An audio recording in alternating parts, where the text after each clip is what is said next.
오늘 하나님 우리에게 주신 말씀은 아모스서 2장 6절에서 12절까지 말씀입니다. 아모스서 2장 6절에서 12절까지 말씀, 우리 한 절씩 교독하고 마지막 절 합독하겠습니다. 여호와께서 이와 같이 말씀하시되 이스라엘의 서너 가지 죄로 말미암아 내가 그 벌을 돌이키지 아니하리니 이는 그들이 은을 받고 의인을 팔며 신 한 켤레를 받고 가난한 자를 팔며 힘없는 자의 머리를 티끌 먼지 속에 발로 밟고 연약한 자의 길을 굳게 하며 아버지와 아들이 한 젊은 여인에게 다녀서 내 거룩한 이름을 더럽히며 모든 제단 옆에서 전당 잡은 옷 위에 누우며 그들의 신전에서 벌금으로 얻은 포도주를 마심이니라. 내가 아모리 사람을 그들 앞에서 멸하였나니 그 기는 백향목 높이와 같고 강하기는 상수리 나무 같으나 내가 그 위에 열매와 그 아래 뿌리를 진멸하였느니라. 내가 너희를 애굽 땅에서 이끌어내어 40년 동안 광야에서 인도하고 아모리 사람의 땅을 너희가 차지하게 하였고 또 너희 아들 중에서 선지자를 너희 청년 중에서 나실인을 일으켰나니 이스라엘 자손들아 과연 그렇지 아니하냐. 이는 여호와의 말씀이니라. 함께 읽습니다. 그러나 너희가 나실 사람으로 포도주를 마시게 하며 또 선지자에게 명령하여 예언하지 말라 하였느니라. 아멘. 네. 이번 주간에 다소 충격적인 일들이 진행되었고 또 아직도 마무리되지 않은 상황 가운데 있습니다. 우리는 혼란한 시대를 살아가고 있습니다. 물론 역사 가운데 이 나라가 세워지고 하나님께서 이 나라 붙들고 사용하시는 그 은혜는 있지만 계속된 어려움과 아픔들이 있었던 것은 사실입니다. 지정학적으로 외세 침략들이 계속되어 왔고요. 또 우리 안에 늘 내부의 분열들이 있었고 또 동족 간의 전쟁, 6.25 전쟁 이런 것들이 있었고 또 IMF 같은 큰 경제적 위기들, 늘 우리는 이런 위험과 위기와 위협 속에서 살아왔던 그런 나라입니다. 특별히 이번 주간에는 성도들의 마음이 참 많이 힘들었을 것이다 라고 예상이 됩니다. 우리가 그 사건을 어떻게 해석하든지 또 어떤 편에 서 있든지 또 어떤 정당을 지지하든지 상관없이 모든 국민들이 느꼈을 그 충격과 또 아픔과 또 여러 가지 불안함과 또 그런 생각들이 우리 안에 있었을 것입니다.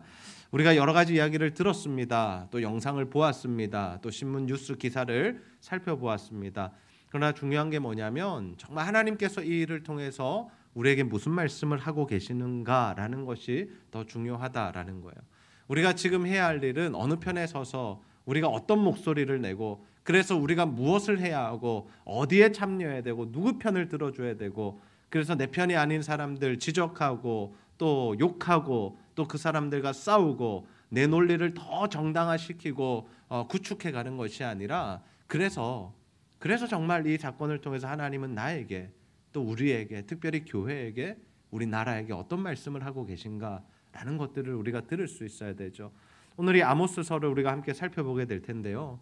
정말 이 아모스서를 통해서 하나님께서 이 시대에 지금 이번 주간에 우리에게 하시는 말씀 함께 듣는 은혜가 있기를 주님의 이름으로 축복합니다.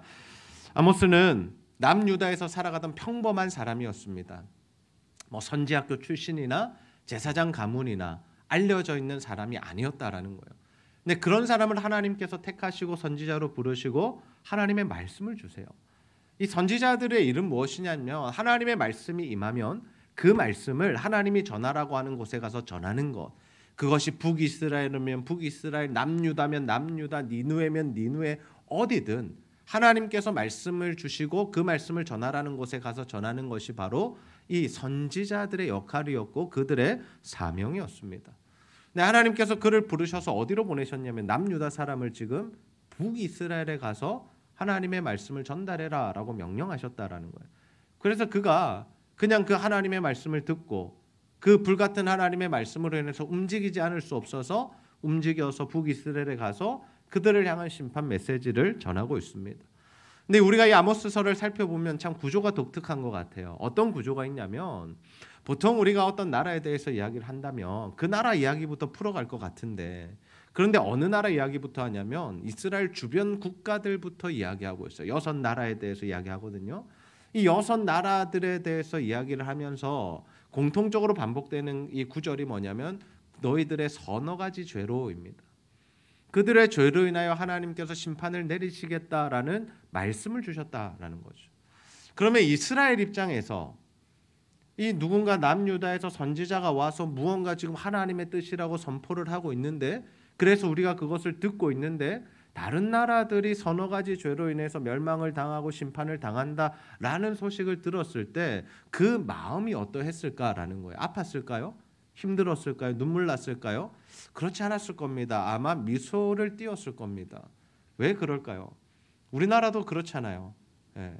우리나라가 뭐 열방 이 주변 국가들이 있는데 그 국가들을 우리가 적이라고 생각하지는 않지만 이제는 우리가 하나님 안에서 살아가니까 다 기도의 대상이고 선교의 대상이고 그들과 함께 하나님 나라를 이루어 가야 된다라고 생각하면서 우리가 사실 북한까지도 품고 우리가 기도하는 존재들 아닙니까?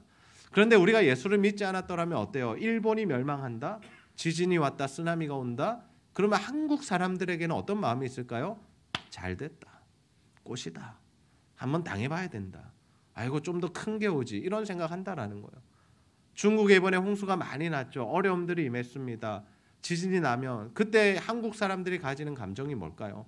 중국과 관련한 사업을 하시는 분들은 그렇지 않겠지만 대부분 사람들은 중국 때문에 우리가 뭐 힘들었고 중국 사람들이 와서 너무 뭐 좀 힘들게 하고 이런 것들 때문에 우리가 중국에 대한 이미지가 좋지 않아요. 예. 북한은요, 러시아는요, 다 마찬가지죠. 예.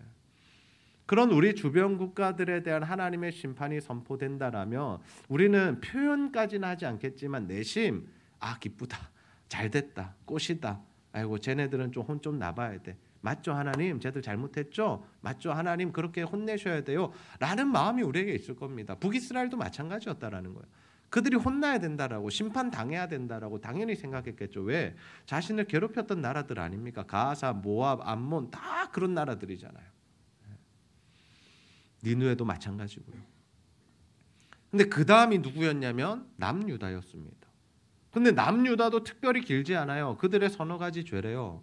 그 말을 들었을 때 북이스라엘이 가졌던 감정은 무엇일까요? 아이고 남유다야 좀 잘하지, 잘하지, 형제 나라고 같은 동족이지만 아이고 어쩌다가 그렇게 됐냐, 그렇게 생각할 수 있겠죠. 근데 그 다음에 주어지는 말씀이 북이스라엘에 대한 말씀인데요, 북이스라엘의 죄에 대해서는요 어마어마하게 긴 분량이 기록되어 있다라는 거예요. 그들을 심판하시는 이유가 갖가지로 기록되어 있고 어마어마한 심판들을 하나님께서 말씀하고 계시다라는 거예요. 우리가 이 구조를 통해서 뭘 보아야 하냐면요, 이것입니다. 우리의 죄를 늘 돌아봐야 된다라는 거예요. 우리가 타인들 어떤 일 생기고, 다른 가정에 무슨 일 생기고, 다른 교회에 어떤 일이 생기고, 또는 나라 가운데 우리가 지지하지 않는 정당 가운데, 또 우리가 싫어하는 나라들 가운데 어떤 뭔가 이 사건들이 생길 때 우리는 그럴 수 있어요. 잘됐다, 저 나라 심판 당해야 돼, 이런 생각들 할 수 있다라는 거예요. 그리고 뭔가 우리 공동체 가운데 일이 벌어지면 어떻게 하기 쉬워요? 당신 때문이야, 너 때문이야, 네가 이상해서 그래, 너 잘못이야, 부모님 잘못입니다, 부모 세대들은요 자녀 잘못입니다, 부부는요 당신 잘못이야, 내 잘못이 아니야, 이러면서 서로가 분열하고 싸운다라는 거예요. 물론 맞는 말이죠. 나라의 지도자들이 올바로 서지 않았기 때문에 지금 나라가 어려운 게 맞습니다. 교회들이 힘든 이유가 뭘까요?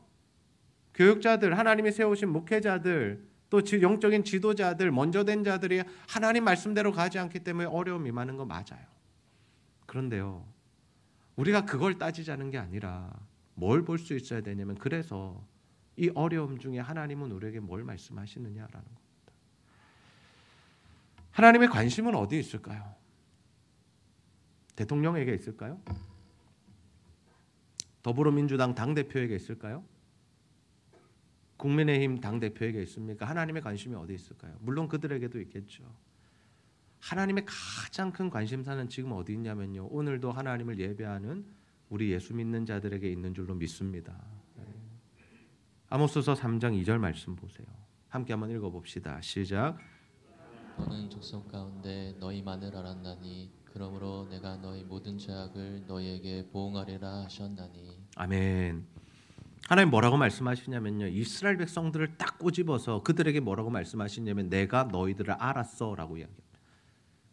내가 너와 언약 맺었잖아. 너 내 백성이잖아. 너 내 소유잖아. 나는 너에게 말씀했잖아. 내가 너에게 율법을 줬잖아. 그런 관계인데 너희들이 하나님의 말씀대로 살아가지 않을 때 나는 너희들에게 보응할 수밖에 없어. 이방 나라들은요, 율법을 근거로 혼나지 않아요. 왜? 율법을 주신 적이 없으니까. 일반 원리 속에서, 일반 은총의 영역 속에서 그들은 혼나는 거예요. 그러나 이스라엘 백성들은 조금 달라요. 이스라엘 백성들은요, 하나님의 말씀을 받았기 때문에 그 말씀대로 살지 않으면 혼이 난다라는 겁니다. 여러분, 우리도 마찬가지입니다.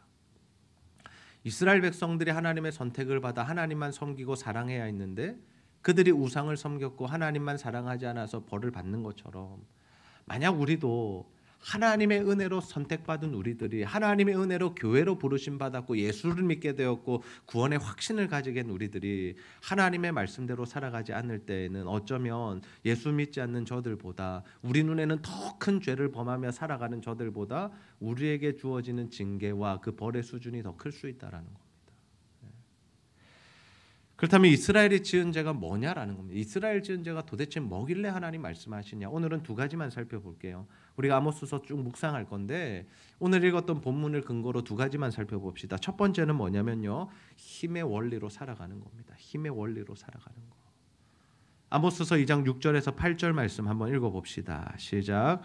여호와께서 이와 같이 말씀하시되 이스라엘의 서너 가지 죄로 말미암아 내가 그 벌을 돌이키지 아니하리니 이는 그들이 은을 받고 의인을 팔며 신한 켤레를 받고 가난한 자를 팔며 힘없는 자의 머리를 티끌 먼지 속에 발로 밟고 연약한 자의 길을 굽게 하며 아버지와 아들이 한 젊은 여인에게 다녀서 내 거룩한 이름을 더럽히며 모든 제단 옆에서 전당 잡은 옷 위에 누우며 그들의 신전에서 벌금으로 얻은 포도주를 마심이니라. 아멘. 이 말씀이 지적하는 죄가 뭐냐? 한마디로 요약하면 이겁니다. 힘의 원리로 살아가는 세상. 세상은 힘의 원리를 따라 살아가요. 지금 북이스라엘이 어떤 삶을 살았다는 거예요? 자신들이 가진 힘으로, 부로, 권력으로 누구를, 힘없는 자를, 가난한 자를, 연약한 자들을 억압하고 약탈하고 짓밟고 그러면서 기뻐하고 즐거워하고 자기들은 포도주를 따르고 자기들끼리 행복해하고 해피하고 잔치를 벌이며 살았다라는 거예요. 성적인 범죄도 마찬가지입니다. 자신들이 가진 힘으로 마음껏 죄 지으며 살았다라는 거예요. 근데 이 말씀이 지금 이 시대와 너무 동일하지 않냐고요. 이 말씀에 기록된 이 내용들이, 죄악된 내용들이 지금을 살아가는 우리들과 똑같지 않느냐고요. 시대도 마찬가지잖아요. 힘 있는 자들이 힘 없는 사람들 부리잖아요. 힘 있는 자들이 힘 없는 자들 약탈하잖아요. 힘 있는 자들이, 부자들이 다른 사람들 괴롭히며 사는 세상이 이 세상이잖아요. 동일하잖아요. 하나님 지금 그 죄를 지적하시는 거예요. 사람들은요, 자신에게 힘만 주어지면 어떻게 하는 줄 아세요? 다른 사람 지배하려고 합니다. 다른 사람 지배하려고 해요. 그것이 가장 극명하게 나타나는 곳이 어디냐면 군대, 이런 곳이잖아요. 군대 같은 곳들. 한 달 먼저 왔다고 얼마나 그게 큰 벼슬인지 여러분, 얼마나 괴롭히는지 막 잠도 못 자게 하고, 당해보신 분들은 아실 겁니다. 그게 벼슬이잖아요. 그게 힘이잖아요. 어쨌든 세상은요, 자신이 힘을 가지면요 다른 사람들 지배하려고 듭니다. 자신의 말이 이루어지기를 원하고, 다른 사람 눈에 피눈물 나는 거 신경 쓰지 않습니다. 나만 잘 살면 되고요, 우리 가정만 평안하면 되는 거예요. 굉장히 이기주의적으로 나가는 겁니다. 왜? 나만 잘 살면 되니까, 나만 배부르면 되니까. 근데 하나님께서 이것을 가장 싫어하세요. 여러분 기억하셔야 됩니다. 하나님은요, 이 세상의 힘의 원리로 살아가는 것을 혐오하십니다. 혐오하세요. 굉장히 싫어하세요. 이것을 굉장히 하나님께서 싫어하시고 혐오하시고 이렇게 살아가는 것에 대해서 하나님께서 반드시 심판하시고 갚아주신다라는 거예요. 왜? 이거는 하나님 나라의 원리가 아니거든요. 하나님을 모르는 자들이 하는 일이거든요. 하나님을 모르면 이렇게 살아가야 돼요. 이렇게 살 수밖에 없어요. 왜? 나에게 힘이 생기면, 내가 높아지면, 내가 자리에 오르면 당연히 내가 이때까지 억압받았던 것들 풀어지는 거고, 나도 저들에게 함부로 해도 되고 마음껏 해도 되라고 생각하면서 사는 거죠. 왜? 그 세상 속에서 살아왔으니까. 근데 하나님 나라는 어떨까요? 하나님 나라도 마찬가지입니까? 그렇지 않습니다. 하나님 나라는요, 정반대의 세상입니다. 예수님께서 보여주신 세상은요, 정반대의 세상이었어요. 제자들은 뭘 요구했을까? 예수님에게 이걸 요구했어요. 예수님 왕이 되시면요, 예수님께서 한자리 하시면요, 우리들에게 가장 높은 지위를 주십시오. 제자들의 소원이었습니다. 따랐잖아요. 예수님을 따라다녔잖아요. 자신의 인생을 올인했잖아요. 그러면 그 정도 보상은 받아야 된다라고 생각한 거죠. 예수님 보니까 능력 있으시거든요. 병도 고치시거든요. 말씀하시거든요. 뭔가 이루어지거든요. 기적이 나타나거든요. 물리를 걸어오시거든요. 우와, 예수님 믿으며 이 예수님 따라가면 우리가 이 세상 성공하겠다, 한 자리 잡겠다 싶었던 겁니다. 그때 누가 들어와요? 치맛바람도 들어와요. 세베대의 아들들의 어머니라고 기록되어 있어요. 그 어머니가 뭐라고 하는 줄 아세요? 예수님 나중에 왕이 되시면 자리에 앉으시면 우리 아들들 하나는 우편에 하나는 좌편에 앉게 해주세요. 오른팔 왼팔 삼아주세요. 국무총리 시켜주시고 당대표 시켜주세요. 대통령 시켜주세요. 가장 높은 자리에 올려주세요. 지금 이 부탁하고 있는 거예요. 근데 제자들이 다 십자가를 이해했다면 어때요? 그거에 대해서 어떻게 생각할까? 아이고, 아직 쟤네들 하나님 나라 모르는구나. 아이고, 어떡하지? 복음을 더 가르쳐 줘야겠다. 이런 안타까운 마음이 들었을 건데, 제자들이 뭐 했다 그러냐면 분노했다 그래요. 전 내 자리인데, 내가 지금 예수님 따라다니고 내가 지금 수제자고 내가 저 자리에 앉아야 되는데 지금 쟤는 뭔 소리 하는 거예요 지금. 저 엄마는 왜 나타났어? 우리 엄마는 어디 갔어? 이러고 있는 거예요 지금. 전혀 이해하지 못한 거예요. 우리도 그럴 수 있어. 우리도 예수 믿으면서 예수님을 통해서 예수님을 사용하고 예수님을 이용해서 예수님의 능력으로 세상의 그 힘을 가져서 다른 사람들 위해 서려고 하는 마음이 있을 수 있다라는 거예요. 근데 주님 뭐라 말씀하셨냐면요, 아니야. 높아지려거든 섬겨야 돼. 높아지고 싶어? 낮아져. 높이는 건 하나님이 하시는 일이고 너는 그냥 낮아져서 살면 돼. 그래서 주님이 보여주신 게 뭐냐면 내가 이 땅에 섬김을 받으려 하지 않고 섬김을 받으러 왔어. 마태복음 20장 28절 보세요. 내가 인자가 온 것은 섬김을 받으려 함이 아니라 섬기러 왔어. 그래서 나는 자기 목숨을 많은 사람의 대속물로 주는 거야. 내가 십자가에 달려 죽는 게 왠 줄 알아? 내가 너희들 살리려고 내가 십자가에 달려 죽는 거야 라고 말씀하시고 십자가에 달려 죽으시는 거예요. 여러분, 예수님에게 능력이 없습니까? 말의 권세가 없습니까? 권위가 없습니까? 하나님이신데요. 내가 말 잘 듣는 너희들 한 명 한 명 기억해놨다가 내 제자들 다 내가 천국 데려가 줄게. 내 말 안 듣는 너희들 안 돼. 너희들은 천국 못 가. 이러셨으면 그냥 끝나는 문제예요. 근데 예수님 그렇게 하지 않으시고 어떻게 하셨어요? 자신의 힘과 권위와 권세를 사용하지 않으셨다고요. 그 권세와 권위와 힘을 가지고 어디로 가셨어요? 죽는 자리로 가셨다고. 자원하는 마음으로 자발적으로 죽는 그 자리, 그 십자가에 가셔서 이 죄인들을 살려내시는 그 역사. 여러분, 우리도 마찬가지입니다. 우리가 포함된 공동체가 살아나려면요, 우리가 지배하고 힘을 권세를 부리는 것이 아니라 낮아지고 섬겨서 정말 하나님 나라가 저들 가운데 임할 때 한 영혼이 살아나게 되는 줄 믿으시기를 바랍니다. 힘과 힘으로 대결해서요, 그렇게 하나님 나라가 임하지 않아요. 주님은 그렇게 하시지 않으셨어요. 우리가 다른 사람 지배하려는 마음을 버려야 됩니다. 정직하게 돌아보세요. 내가 다른 사람들 지배하려는 마음이 없었는지, 내 말과 내 뜻과 내 생각이 관철되기 원하지는 않았는지 정직하게 돌아보셔야 돼요. 하나님이 우리를 높이실 때가 있어요. 때로는요, 필요하면요. 그러나 그 높이시는 것은 하나님께서 하나님의 일을 하시기 위함이지 우리가 높아지려고 발버둥 칠 일은 없다라는 겁니다. 그럴 때마다 부작용이 일어나는 거예요. 가정에서도 마찬가지입니다. 부부가 싸우는 이유가 뭡니까? 자신이 더 힘을 가지기 원하는 겁니다. 내 말대로 하기를 원하는 거예요. 내 뜻대로 이루어지기를 원하는 거예요. 내 가정이 내가 원하는 대로 세팅되기를 원하는 겁니다.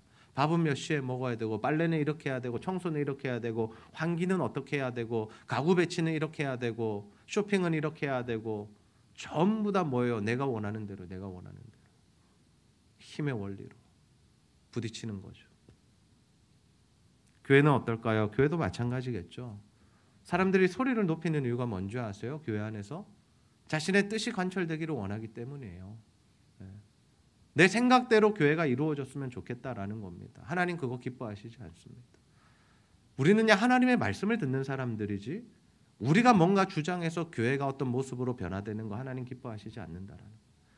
때로는 하나님 그런 일들을 통해서 우리를 사용하시긴 하시지만 그게 정말 하나님으로부터 왔는지는 자신이 점검하셔야 되고 그게 하나님의 뜻이 아니었을 때는 자신에게 임하는 진노는 본인이 당하셔야 되는 거예요.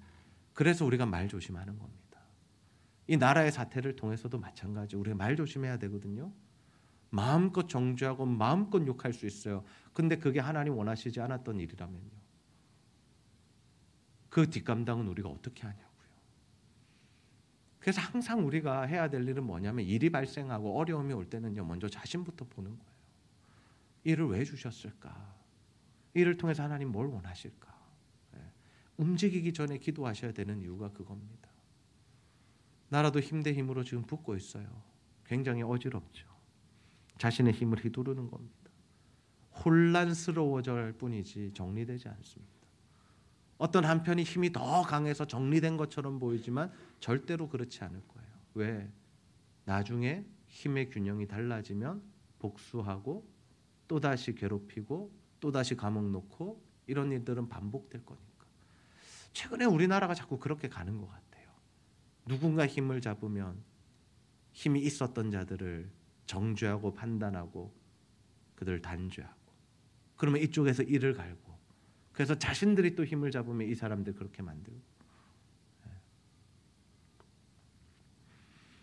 바라기는 우리 제자들교회 성도님들은요 정말 힘의 원리를 이제 버리시고 복음의 원리, 십자가의 원리 내가 섬기고 내가 죽는 자리로 가셔서 여러분이 속한 공동체들을 살려내게 되시기를 주님의 이름으로 축복합니다. 내가 죽어야 가정이 평안해요. 내 주장을 꺾어야 교회가 살아나는 겁니다. 오히려 섬기셔야 돼요. 그래서 제가 우리 교회 리더들에게 늘 부탁드리는 게 있어요. 그렇게 잘 해오셨고 감사한 게 리더들은 섬기는 자리라고 제가 늘 말씀드려요. 교육자들도 마찬가지고 저희들 여러분을 섬기기 위해서 존재하는 거지 군림하기 위해서 존재하지 않습니다. 그게 어떻게 표현되나요? 기도하는 것으로, 사랑하는 것으로, 신방하는 것으로, 찾아가는 것으로, 식사를 대접하는 것으로, 큐티책을 사주는 것으로. 뭐예요? 다 섬기는 자리잖아요. 하나님이 주신 힘을 그렇게 사용하는 거예요. 예수 믿는 사람들은요. 하나님이 주신 힘을 약자들을 위해서 아직 여린 사람들을 위해서 사용할 줄 아는 것. 그것이 바로 힘의 원리가 아니라 복음으로 살아가는 자들의 모습이다라는 거죠. 두 번째입니다. 이스라엘 백성들의 죄가 뭐냐? 하나님께서 오늘 우리에게 말씀하시는 지적하시는 죄가 뭐냐면요. 내가 주인 되어 살아가는 것입니다. 내가 주인 되어 살아가는 것. 아모스서 2장 10절 말씀 한번 봅시다. 시작. 내가 너희를 애굽 땅에서 이끌어내어 40년 동안 광야에서 인도하고 아모리 사람의 땅을 너희가 차지하게 하였고. 아멘. 하나님께서 이스라엘에게 늘 말씀하시는 게 뭐냐면요. 내가 너희를 애굽에서 이끌어냈어. 너희들 종된 존재들이었잖아. 노예들이었잖아. 너희들 그렇게 억압받고 살았잖아. 근데 내가 너희들을 구원하고 구속해 준 거야. 이게 구원 사건이거든요. 하나님이 우리에게 주신 것은요. 죄로부터 자유고 사망으로부터 자유고 노예와 종으로부터의 자유입니다. 어떤 종? 죄의 종, 사망의 종으로부터 이제는 우리를 자유케 하셔서 생명의 능력으로 살아가게 하시고 성령의 법으로 살아가게 하셨다라는 거예요. 지금 주님 그 말씀하시는 거예요. 하나님께서 이스라엘 백성들 내가 너희들 건져냈어. 그리고 하신 말씀 뭐냐? 아모리인들의 땅을 내가 선물로 준 거야. 이거 원래 너네 땅 아니야. 원래 주인이 있었잖아요. 살던 자들이 있었잖아요. 근데 하나님께서 아브라함에게 약속하셨죠. 내가 내게 지시할 땅으로 가라. 내가 너에게 그것을 주겠다라고 말씀하셨잖아요. 그리고 이 역사 속에서 하나님께서 뭐 하셨어요? 모세 때 출애굽시키시고 여호수아 때 그 땅을 정복하게 하셨잖아요. 그래서 그 땅이 이스라엘이라는 나라의 땅이 되었지 원래는 아모리 족속들이 살아가던 땅입니다. 다른 민족들이 살던 땅입니다. 선물로 받았다라는 거예요.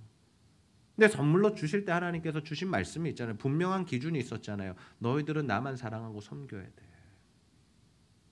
그걸 통해서 하나님께서 하실 일들이 있으셨다고요. 하나님의 나라가 확장되고 그들을 통해서 열방이 복을 받게 하시려는 게 하나님의 계획이셨습니다. 근데 그 계획을 누가 망가뜨려요? 이스라엘 백성들이 망가뜨렸다라는 거예요. 왜? 가나안 땅에 들어가서 누가 왕이 돼요? 자신들이 왕이 돼요. 하나님이 왕이셔야 되는데 누가 왕이 됐냐면요, 이스라엘 백성들 자신들이 왕이 돼버렸어요. 여러분, 자신이 왕이 됐다는 건 다른 게 아닙니다. 다른 사람의 이야기를 듣지 않는 게 자신이 왕이 됐다는 거예요. 하나님 앞에 우리가 왕으로 살아간다는 이 죄가 뭐냐면 하나님의 말씀이 더 이상 들리지 않는 거예요. 아니, 듣기 싫어하는 거예요. 들려도 회피하는 겁니다. 들려도 귀를 막는 겁니다. 신구약 66권의 말씀, 하나님이 우리에게 주신 분명한 말씀이거든요. 이 말씀이 들릴 때 들어야 되는데, 그래서 마음이 찔리면 회개해야 되고, 순종하라면 순종해야 되고, 버릴 것은 버려야 하고, 하나님이 헌신하라면 헌신해야 되고, 하나님이 원하시는 자리로 가야 되는데 이 말씀이 아무런 힘이 없어진 거예요. 왜? 내가 왕이 되었으니까. 하나님 말씀 따위는 신경 쓰지 않는 거죠. 그게 더 이상 우리에게 아무런 힘과 능력이 없는 거죠. 왜? 나 하나님보다 내가 높으니까. 우리가 그럴 수 있다라는 거예요. 우리가 예수 믿어요. 교회는 다녀요. 우리가 구원도 확신해요. 근데 왜 하나님의 말씀과는 전혀 상관없이 살아가냐고요. 왜 하나님의 말씀은 우리의 귀에 들리지 않는 걸까요? 왜 그 앞에 우리는 무릎을 꿇지 못하고, 왜 우리는 이 말씀을 경외함으로 받지 못할까요?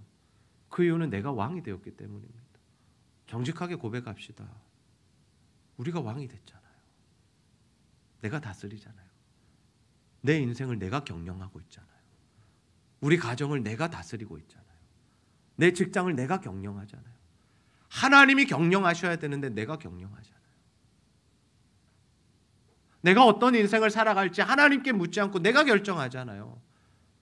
우리 자녀들 어떻게 키워야 될지 하나님께 묻지 않아요. 내가 결정하는 거야. 너 이거 해. 너 이렇게 갔으면 좋겠어. 너 이런 전공하고, 너 이렇게 해서 부모에게 효도해.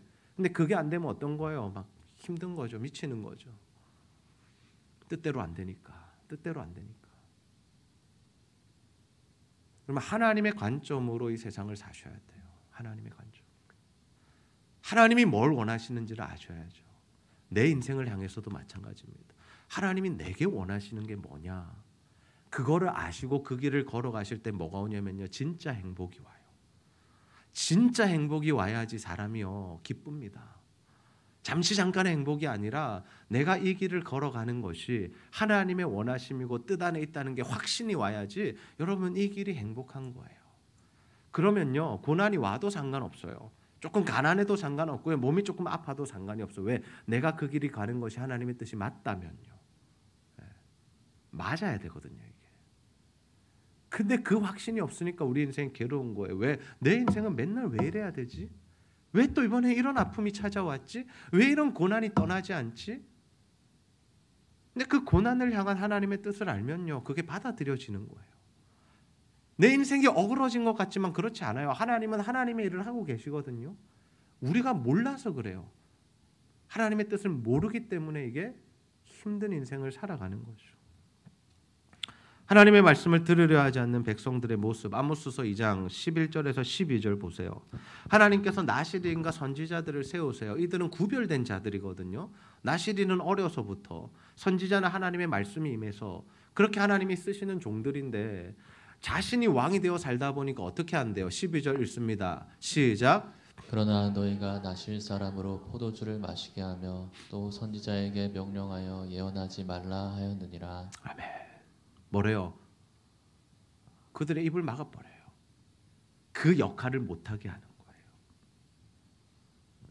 교회가 가장 힘들 때가 언제인 줄 아세요? 하나님의 말씀이 마음껏 선포되지 않는 교회가 되면 힘들어지는 거예요. 목회자가 성도들 눈치 보기 시작하고 사람의 비위를 거슬리지 않기 위해서 하나님의 말씀을 주시는데도 그것을 조율하기 시작하고 제한하기 시작하고 눈치 보기 시작하면요 그때부터 이렇게 되는 겁니다. 그게 최악의 상황이에요. 듣기 좋은 이야기를 듣고 가실 수는 있어요. 마음이 흡족하게 돌아가실 수는 있어요. 근데 우리 병이 하나도 치유받지 못해요. 우리가 의사에게 갔어요. 아파서 갔어요. 근데 좋은 말만 해줘. 나을 거예요. 괜찮을 거예요. 걱정하지 마세요. 그냥 쉬다 보면 괜찮아질 거예요. 근데 그런 상태 아니거든요. 도려내야 되거든요. 약 발라야 되거든요. 항생제 투여해야 되거든요. 근데 안 하는 거예요. 왜? 아파하니까, 싫어하니까. 듣기 싫어하잖아요. 왜요? 이거 하기 싫은데요. 아픈데요. 안 받고 싶은데요. 그래도 의사는 뭐라 그래? 아니요, 받으셔야 돼요. 안 받으시면 며칠 안에 더 곰고요, 썩고요, 잘라내야 됩니다. 죽습니다. 하셔야 돼요. 그게 진짜 의사잖아요. 근데 의사가 어때요? 환자 비위 맞추면 어떻게 돼요? 그냥 돌아가세요. 괜찮아요. 괜찮을 거예요. 그래요. 더 아파지면 또 오세요. 예. 그때 또 왔는데 뭐라? 괜찮아요. 그러다 결국 잘라야 되면요. 어떻게 책임질 거냐고요. 저에게 맡겨진 하나님의 사명이 그거잖아요. 하나님의 말씀, 하나님이 주시는 말씀, 이 공동체에 주시는 말씀 가감없이 전해야 하고 그 말씀을 따라서 우리가 따라갈 때 하나님이 우리를 살리신다라는, 고치신다라는 거죠. 때로는 저도 부담될 때가 있습니다. 그냥 하나님의 말씀의 원리만을 설명하다가도 또 그 말씀 안에서 구체적인 적용을 해야 할 때 힘들 수 있어요. 그러나 그것 때문에 하나님의 말씀을 제한해서는 안 된다라는 거죠. 왜? 제가 여러분 죽이는 일이니까. 다 병들게 만드는 일이니까. 여러분 개인적으로도 마찬가지예요. 하나님 말씀 묵상하시잖아요. 또 공동체 예배를 통해서 하나님 말씀 받으시잖아요. 또 기도하는 가운데 하나님 말씀 주시잖아요. 절대로 그거 회피하지 마세요. 그 말씀 앞에서 하나님 주시는 말씀 그대로 여러분 받으시고 아파도 힘들어도 받아내시고 그 말씀으로 인해서 여러분의 삶이 변화되고 회복되고 나음을 입기를 주님의 이름으로 축복합니다. 히스기야 왕 기억해 보세요. 히스기야가 죽을 병 걸렸어요. 선지자가 가서 이야기해 당신 죽을 병 걸렸습니다. 근데 히스기야가 그때 어떻게 해요? 낯을 벽으로 향하고 기도했대요. 하나님의 은혜만 구한 거예요. 그러자 하나님 또 돌아가래요. 선지자에게 가서 15년 더 산다 말해줘라 그래요. 이런 말씀 보면서 우리가 생각할 수 있어요. 하나님 이랬다 저랬다 하는 분인가? 아예 죽인다 해놓고 왜 또 살려주셔? 하나님 뭐야 이거? 그러면 우리가 기도하는 대로 뭐 되는 거야? 마음먹은 대로 되는 거야? 그게 아니라요. 하나님은 어떤 계획을 가지고 계시냐면 히스기야가 회개하면 살려줄 마음을 가지고 계신 거예요. 이스라엘 백성들에게 선지자를 계속 보내신 게 왜 그런 이유가 있으셨냐면 살려주려고, 회복시켜주려고, 돌아오기만 하면 내가 너희들 고쳐줄게 라는 말씀이 이 수많은 선지자들을 보내신 하나님의 마음이고 뜻이었다라는 거예요. 근데 돌이키질 않으니까 어떻게 되는 거예요? 히스기야는 돌이켰으니까 은혜를 받은 거고 돌이키지 않으니까 망하는 거예요. 돌이키지 않으니까. 여러분 우리도 그럴 수 있습니다. 하나님 말씀 무시하잖아요. 하나님 말씀 들리는데도 한 귀로 듣고 한 귀로 흘려버리잖아요. 우리 인생 어려움 올 수 있어요. 근데 그 어려움까지도 은혜인 게 뭔지 아세요? 어려우면 주님 찾으니까요. 여러분 인생의 고난 다 당해보셨잖아요. 큰 고난들, 우리 인생에 어려움들이 있어 보셨잖아요. 그때 누구를 찾던가요? 우리 하나님 찾잖아요. 그러니까 고난을 주시는 것도 하나님께서 우리를 사랑하셔서 주시는 거라는 거예요. 단계가 있는 거예요. 단계. 말씀에 잘 순종하고 살면 거기로 안 가도 되고 순종하지 못해서 아플 수 있지만 그 아픔 때문에라도 주님 찾으면 다시 회복되는 것이고 아픈데도 끝까지 고집 피우고 하나님 말씀대로 안 가면 그 인생 점점 힘들어진다라는 거죠. 하나님 말씀하셔도 듣지 않는 사람들이 있어요. 목회자가 기도하고 권면하고 해도 자신의 뜻을 굽히지 않는 사람들이 있어요. 삶이 변화되지 않는 사람들이 있어요. 하나님 앞에서 조심하셔야 돼요. 하나님 앞에서 조심하셔야 돼요. 저는 우리가 그 지경에 이르지 않기를 소원합니다. 하나님 말씀하시면 잘 들으십시오. 경외함으로 들으십시오. 그리고 그 말씀이 죄를 회개하라 하시면 회개하시고요. 순종하라 하시면 순종하시고요. 멈추라 하시면 멈추시고요. 가라 하시면 가십시오.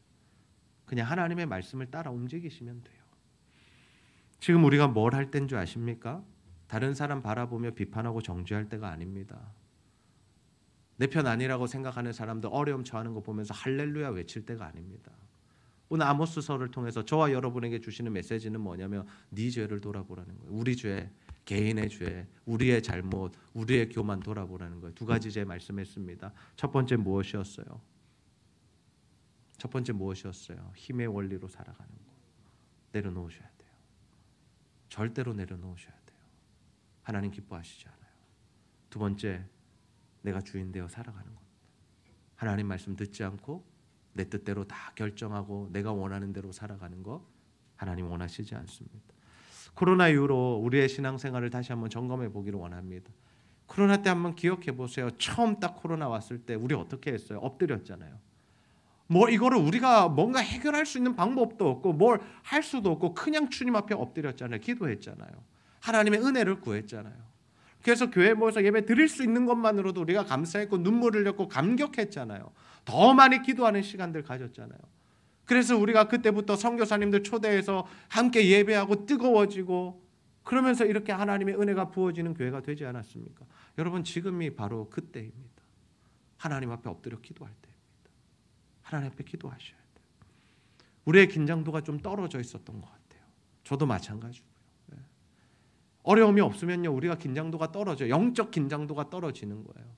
하나님을 찾는 그 밀도가 떨어지는 거예요. 그러나 이렇게 하나님께서 쿵 소리를 내시는 거죠.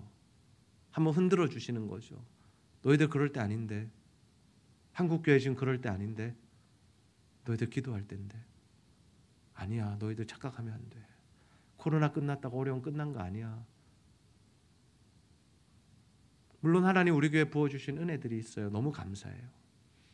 한 2년 동안 하나님께서 정말 은혜를 많이 부어주세요. 그것과는 별개입니다, 여러분. 그래서 우리 교회는 아무 문제 없고 앞으로도 잘 될 거고 그렇게 착각하면 안 돼요. 함께 가는 거예요. 나라는 함께 가는 거고요. 한국교회는 함께 가는 거예요. 그래서 우리가 다시 한번 우리의 삶을 재정비했으면 좋겠어요. 고삐를 당기셨으면 좋겠어요. 하나님 앞에 긴장합시다. 우리 하나님 앞에 다시 한번 우리를 돌아봅시다. 그래서 정말 오늘 이 말씀처럼 다시 한번 우리 죄들을 하나님 앞에 토설하고 회개하고 이제는 하나님을 왕으로 모시고 힘의 원리가 아니라 복음의 원리, 섬김의 원리, 사랑의 원리, 순종의 원리로 사셔서 좀 하나님 주시는 은혜가 머무는 정말 어려움 속에서도 하나님 베푸시는 그 은혜로 살아가는 저와 여러분과 우리 가정 또 우리 교회 이 나라 되기를 주님의 이름으로 축복합니다.